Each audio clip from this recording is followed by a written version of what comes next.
Now this was about the Mars. Jupiter again. Jupiter. Tell me the properties firstly. Jupiter is the largest planet in the solar system. Second point. It has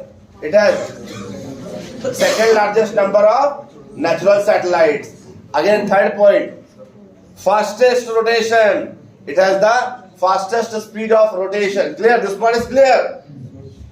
Yes, no. Again, it has second largest number of natural satellite. All right. Now its satellite name is Ganymede. Ganymede. Ganymede. It is regarded as the largest natural satellite in the solar system. Clear this part? Now again about Jupiter, there was one mission that was launched. Its name was Mission Juno, launched by NASA for Jupiter exploration. Clear? Now Saturn. If I talk about Saturn, friends, then Saturn is regarded as what? A planet with rings. Now what are these rings made up of, by the way? Ice cubes and coated rocks, right? Rocks with the dust particles. So planet with rings.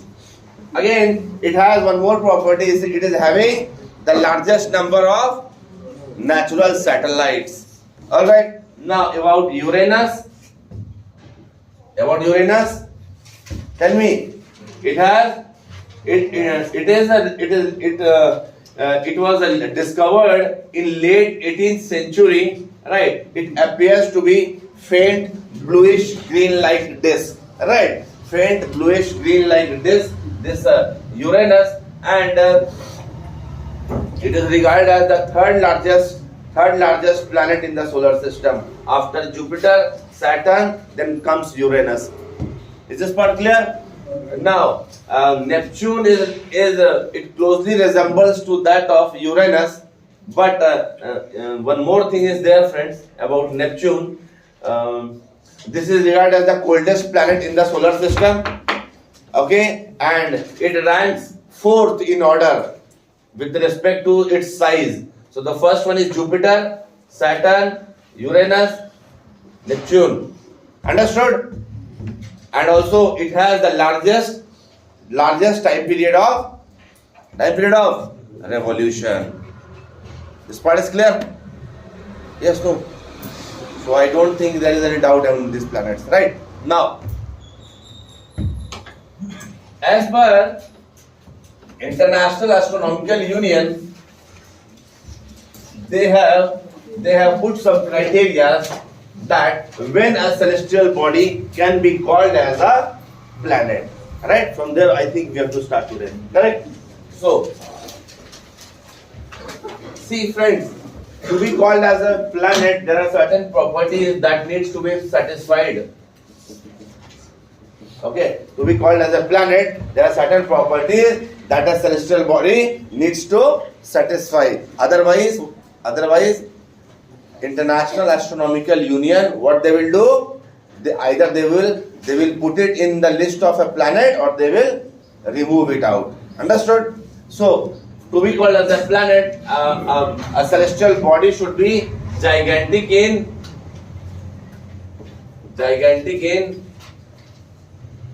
size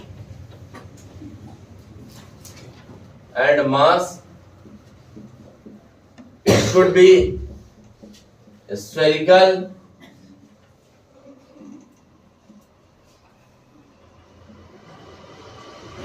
and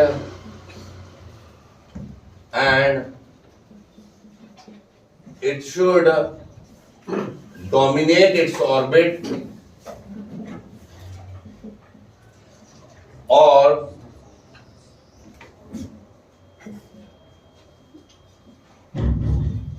it should have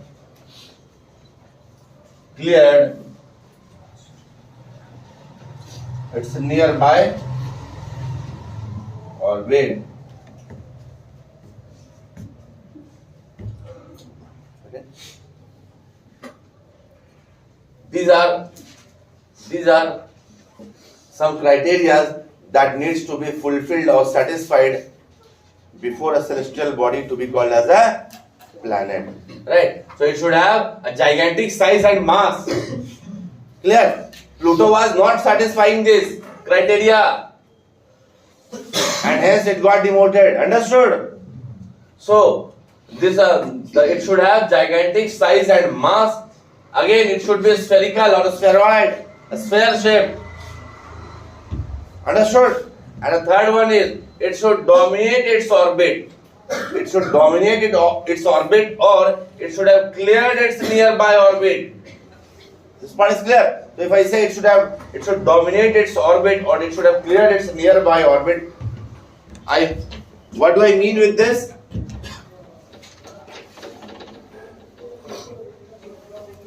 It means that,